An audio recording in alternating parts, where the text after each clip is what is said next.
Oke,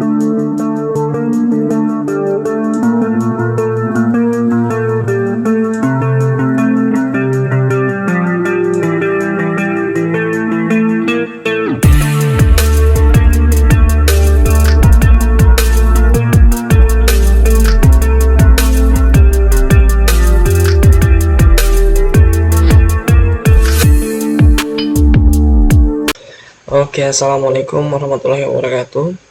Jumpa lagi teman-teman di channel Gumaitech. Kali ini kami akan nge-share lagi. Ini kita akan bongkar laptop Asus MacBook 14 Plus S. Kita akan lihat isi di bagian dalamnya itu seperti apa. Kemudian spesifikasi dari laptop ini untuk layarnya Full HD 1920x1080. Prosesornya Intel single chip N3550, kemudian RAM-nya onboard 4 GB DDR3L, kemudian sudah menggunakan audio Intel Smart Sound teknologi Intel SSD. Nah, oke teman-teman, kita bisa lihat bagian dalamnya seperti ini. Oke, seperti ini teman-teman. Kita balik dulu. Nah, gini. Ini untuk versi dari mobonya EM_alaman316C _200B NTI versi 1.0. Ini prosesornya untuk SPIC-nya SR2Z7 N3550 SR2Z7 N3350 ya, bukan N3350 Intel Celeron N3350. Ini prosesornya single chip, kemudian RAM-nya 4 GB. Tapi di pasaran macam-macam variasinya, ada yang 8 dan sebagainya. Untuk SSD-nya pun seperti demikian. Jadi di sini teman-teman prosesor, kemudian di sini RAM-nya, kemudian di sini ada wireless card-nya ya, kartu jaringannya onboard nempel di sini. Ini untuk antenanya. Kemudian di sini ada mic. Jadi mic itu di sebelah sini.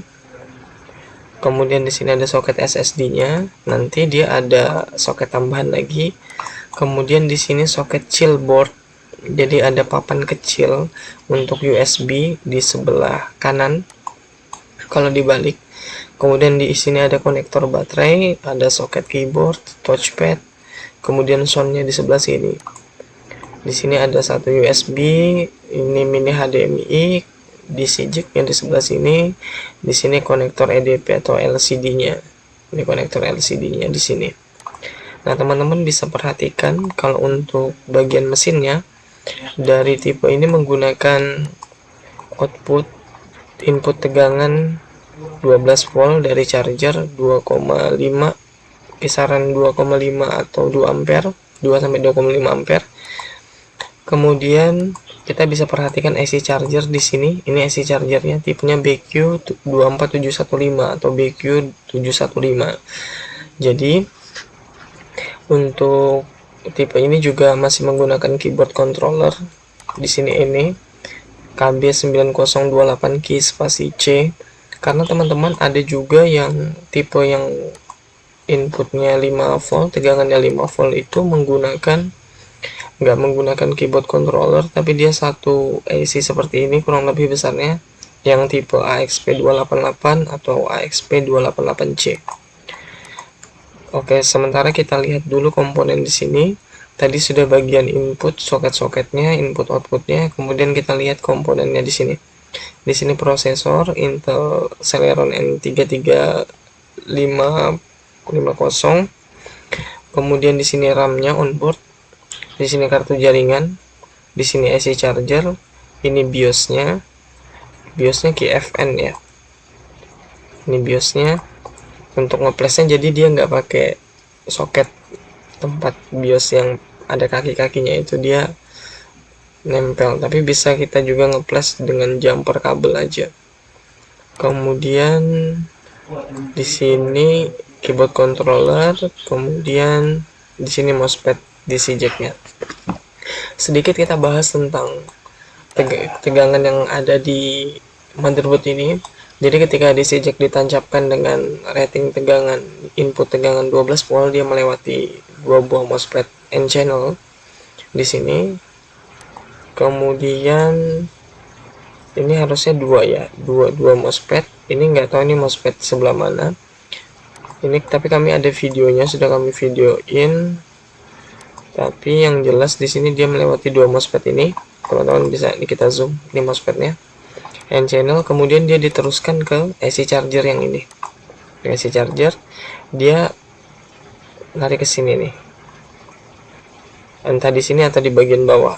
Entah ini yang lower, ini upper, atau kebalikannya. Yang jelas dia masuk ke SMPS ini. Ketika masuk ke sini, kemudian konektor dari baterai, input tegangan dari baterai kisaran 7-8 volt itu masuk ke MOSFET ini. Kemudian outputnya di PL ini lewat resistor ini.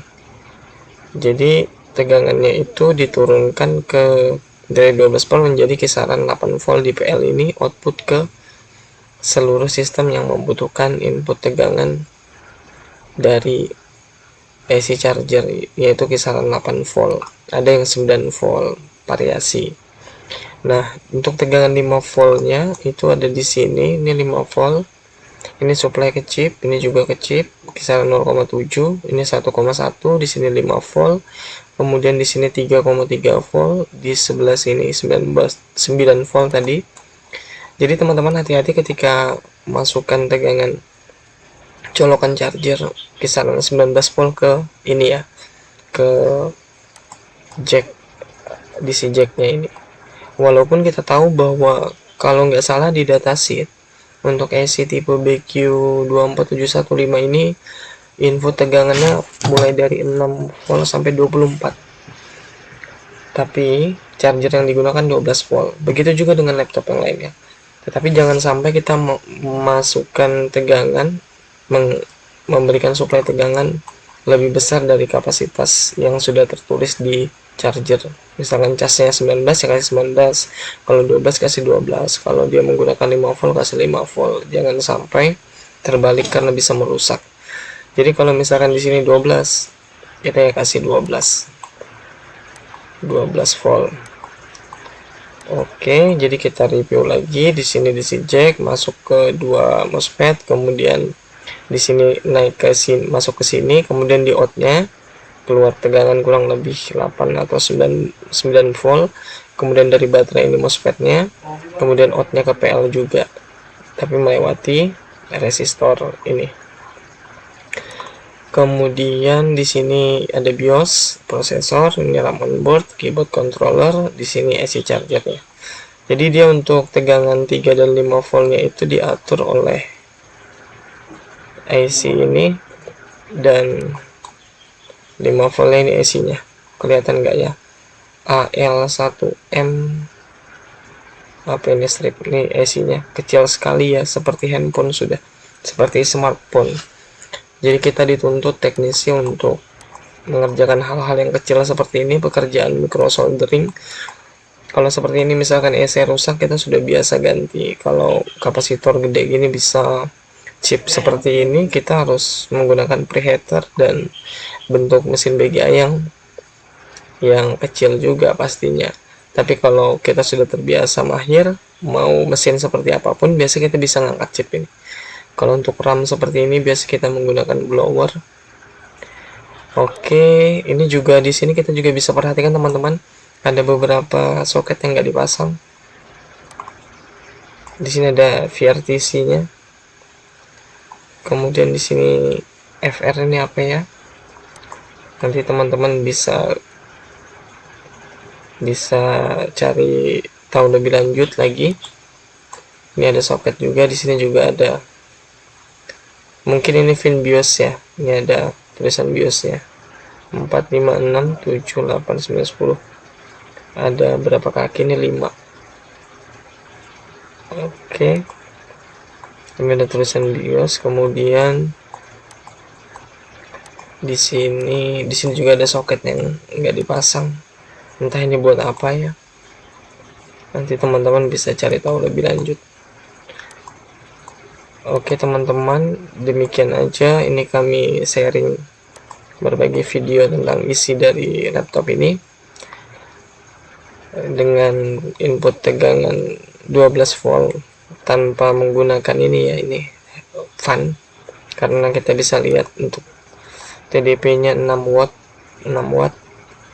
karena katanya kalau 6 watt itu nggak perlu pakai pendingin kipas, jadi pakai heatsink aja. Di sini ada 3 baut, 1 2 3 baut. Oke, untuk pengukuran juga ada kami videokan, nanti kalau ada sempat waktunya kita upload videonya pengukuran tegangannya. Kalau kita zoom di sini, nah ini teman-teman IC chargernya BQ715, tapi ada satu lagi persamaan, kami pernah ketemu kalau nggak salah di tipe Zerek itu, di tipe Zerek dia mirip IC-nya dengan BQ715 sistemnya, dan IC ini dipakai juga untuk input tegangan yang 19 volt ya. Jadi seperti laptop Dell, laptop Lenovo pernah kami ketemuin juga yang menggunakan IC tipe ini. Oke, demikian sharing ini teman-teman, video dari kami channel Gumetek. Jangan lupa klik subscribe, like, dan komen jika ada hal-hal yang ingin di-sharing, ditanyakan. Jika kami bisa menjawab, kami coba bantu jawab, dan jika tidak, kami berharap itu akan menambah informasi hal-hal baru buat kami.